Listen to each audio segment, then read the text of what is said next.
Hello, this is the Learning Annex, and my name is Esther Perel.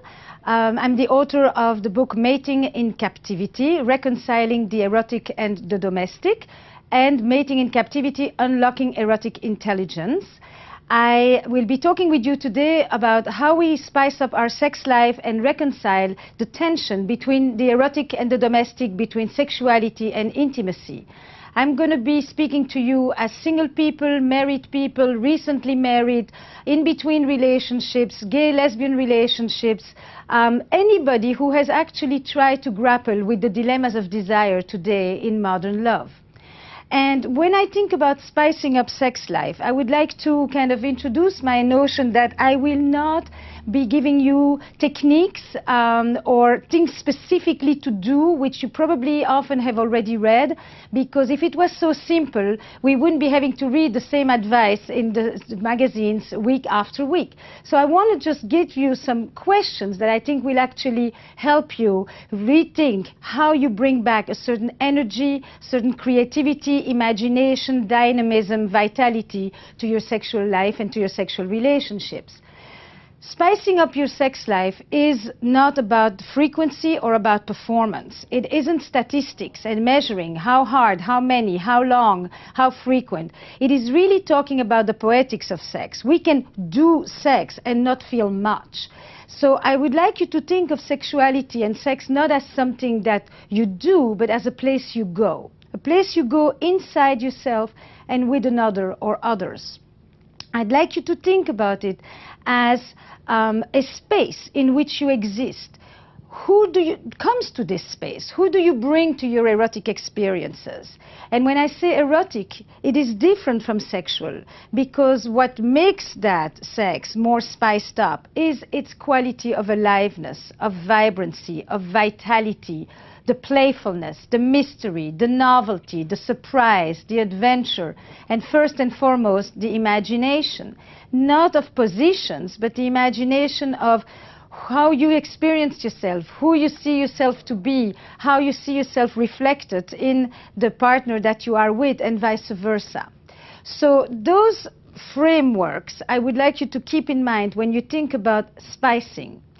Now, when you think about reconciling sexuality and intimacy, the question we often have is, why does good sex so often fade in couples that continue to love each other as much as ever? Why doesn't good intimacy guarantee good sex? Why do people come to see me as a therapist and a couples therapist working in Manhattan, in New York City, and say, we love each other very much, we have no sex? And they say, it's been years since I felt wanted, but I know that I am deeply loved. Which leads me to tell you that a lot of my ideas will be coming from the work that I do in a full-time private practice, working with couples and individuals in New York, but also internationally. And I bring a multicultural perspective to the subject of relationships and sexuality. Mating in Captivity was translated in 25 languages, so I have really had a chance to see how desire expresses itself in modern love pretty much around the globe. And also in my work at the same time as a couples and family therapist and as an author, I am looking at what does it mean when today we actually want to spice up our sex life in long-term relationships? I mean, this is the first time that we are supposed to have sex over years, not because we just want to have children, nor because, at least in the West, it is exclusively a woman's marital duty, but just because we feel like it. So the spicing up really has as its core the concept of desire, of wanting it. And one of the things that happens in that tension between intimacy and sexuality is that we have actually rarely tried to reconcile them into one relationship. Our need for security and stability and commitment and dependability that we seek in our intimate relationships, but also our need for adventure, for novelty, for mystery, for risk. And sometimes what leads us to feel secure and safe and stable isn't the same as what turns you on and leads us to feel excited and adventuresome.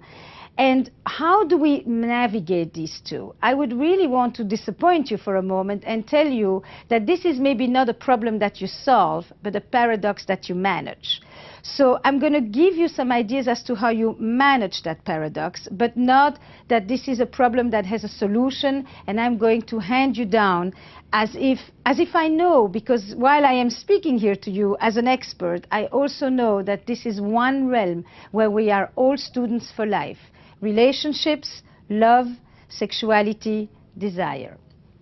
Now, one of the things in that tension between what suits us emotionally and what we seek emotionally, that isn't necessarily always what turns us on sexually. One of the ways that I suggest you examine this and explore this for yourselves, imagine that you take a sheet of paper and you divide it in two.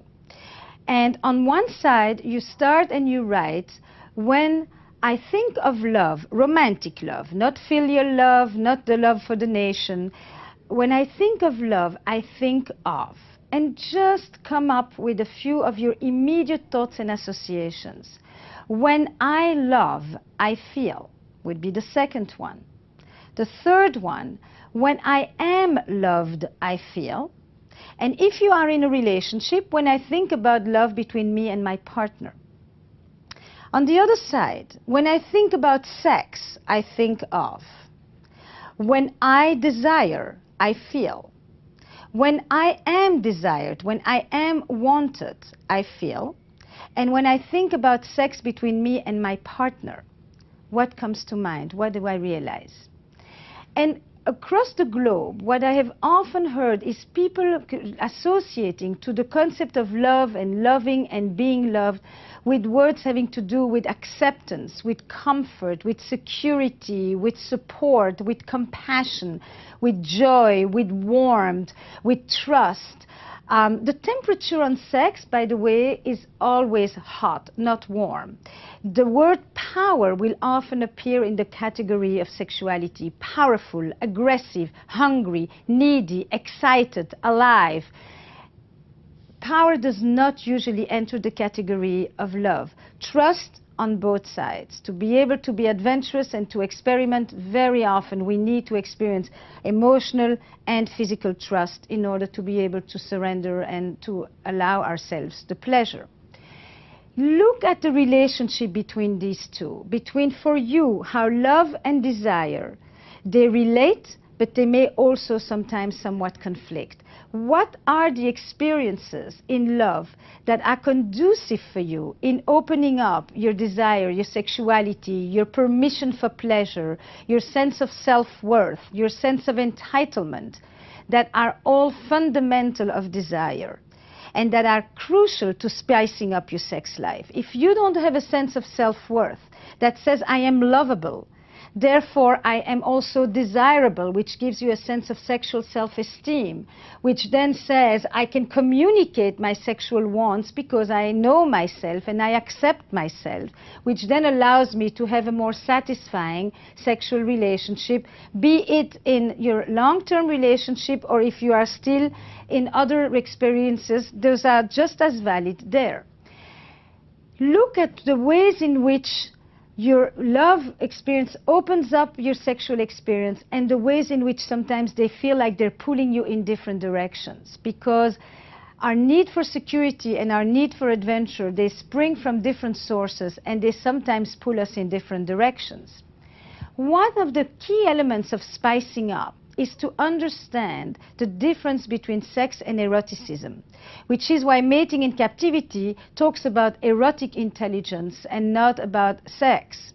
Specifically, animals have sex. We are the only ones who have an erotic mind. We can make love to someone for 4 hours, have a wonderful time, multiple orgasms, lots of pleasure, and touch absolutely nobody, just because we can imagine it. The key agent of the erotic experience is our imagination. And that means that it brings the question of vitality, of vibrancy, a feeling of aliveness, of energy. That is what is erotic, that we bring to our sexual experience and allow us to feel renewed, regenerated, connected, alive, in touch with ourselves and with another. Begin to think broadly. If you understand that eroticism is about aliveness, then I'm going to give you another set of questions. We typically say, you turn me on or you turn me off, or what turns me on is and what turns me off is. Turn the question around and ask yourself, I turn myself off when? Or I turn off desire by? And you can do it if you have a partner, back and forth. I turn myself off when I go and look at my emails before going to bed, would say one person. The partner would respond, and I turn myself off when I haven't had any time to take for myself to go and walk in the woods or exercise or play my instrument. And I turn myself off, says the first one, when I worry about our children. And I turn myself off, says the other, when I worry about money. And back and forth. I turn myself off when is very different from you turn me off and what turns me off.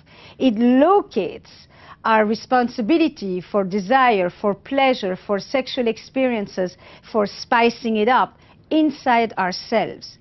I turn myself on when? I turn myself on when I take time for myself, when I meet my friends, when I go dancing, when I dress up, when I have chance to go and rethink about our youth, when I read a good book. I turn myself on when? And the partner, back and forth. And I turn myself on when I feel like I have accomplished much, when I feel good about my work, when I am feeling good about myself as a parent, when we communicate better, when we get along, when we have time to play and have fun.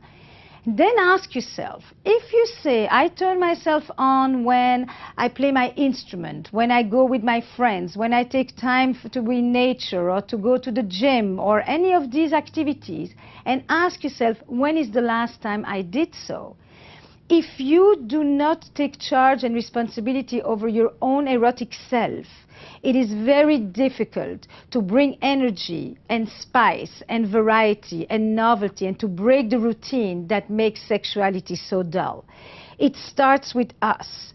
You connect to your own erotic aliveness, you bring that energy to your partner, you're stimulated by life, you're stimulated by your own aliveness, and that infuses energy into your sexuality. People often want to say that sex has to be spontaneous for it to be hot. But over time, if you are in a long-term relationship, what my book Mating in Captivity looks at is how whatever needed to just happen already has in a long-term relationship. So it no longer just happens. You make it happen. You bring to your erotic encounters willfulness, intentionality,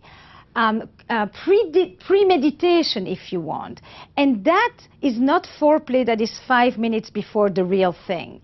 That brings an erotic space into the relationship. And one of those beautiful erotic spaces that the couples that I see and that I've written about in Mating in Captivity talk about is the use of online email, text, between two partners. And imagine that you take out a separate email address that only the two of you know, and especially if you're in a larger family, you want to be sure that it's just your private email address. No friends, no children know about it, no parents.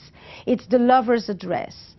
And in that box, you are not allowed to speak about the shopping and the responsibility and all the chores of the management inc. It is an erotic space, which means it's a place to be, not to accomplish anything, and a place for pleasure. And there you will communicate with each other, you will write to each other. Anything that is what you would be writing to the lover in your life, to the person with whom you want to experience a kind of erotic intimacy. It is what we do as single people to the ones that we are dating all the time, by the way. And in that space, begin to connect with your own creativity, with your own playfulness, which is a key ingredient of erotic intelligence, with your own teasing and anticipation, which are major building blocks to the spice. It's sex that is a foregone conclusion is very boring. It's the anticipation of not knowing what's going to happen, of getting ourselves into the mood. If that space exists throughout your relationship, not just before, at the end of the day, when all the rest of the responsibilities and duties have been taken care of, you begin to experience your relationship in a more eroticized, in a more sexualized way, and that then brings in the spice. If you have not been in touch with the things that give you pleasure, that have to do with your sense of self-care, that have to do with your desirability, that have to do with feeling good about your body and about yourself, you cannot spice up your sex life. The best techniques, the best advice, the best accoutrements and toys won't really be sufficient if you cannot energize yourself from inside. The next thing I would like to add is that spicing up doesn't always start because you are aroused, turned on, excited, physiologically ready and filled with desire. Sometimes you spice it up by allowing yourself actually to enter into the sexual experience through willingness. You know, I'm not really in the mood. I'm not sure I would like it tonight. I'm not really hungry, says one person, but you cooked such a nice meal. Let me taste. You know, and then I find myself eating up a whole meal. Did I need to? No, not really. Could I have without? Absolutely. And yet I'm very happy I did. Allow yourself to just say, and if it is nice, why not? I feel good about it. I enjoy it. It makes us feel closer. It's been a long time. And don't think of these entry points as I have to talk myself into it, but more as I'm bringing myself to it. Remember, sex isn't just something you do. It's a place you go, inside yourself and with a partner.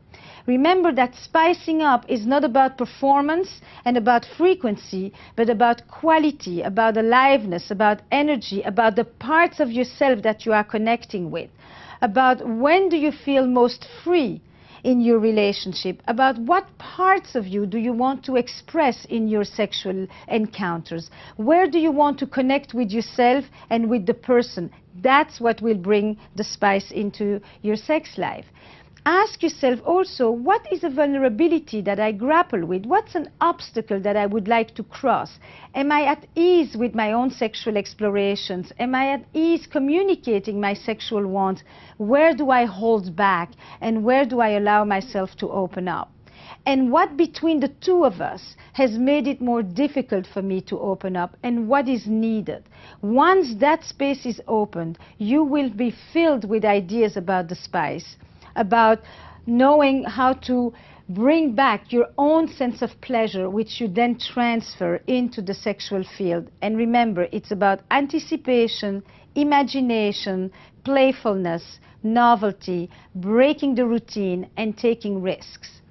I would like to tell you that this is it for right now, but you can join me in any of my future classes with the Learning Annex. And I would like to let you know that my website is estherperel.com. You can write to me through my website. Some of the questions and exercises that I have mentioned to you here, you can find on the website as well, so you can do them in your home. They are also in the book or in the many different talks that you will find on YouTube and on my site directly. Thank you very much, and see you soon.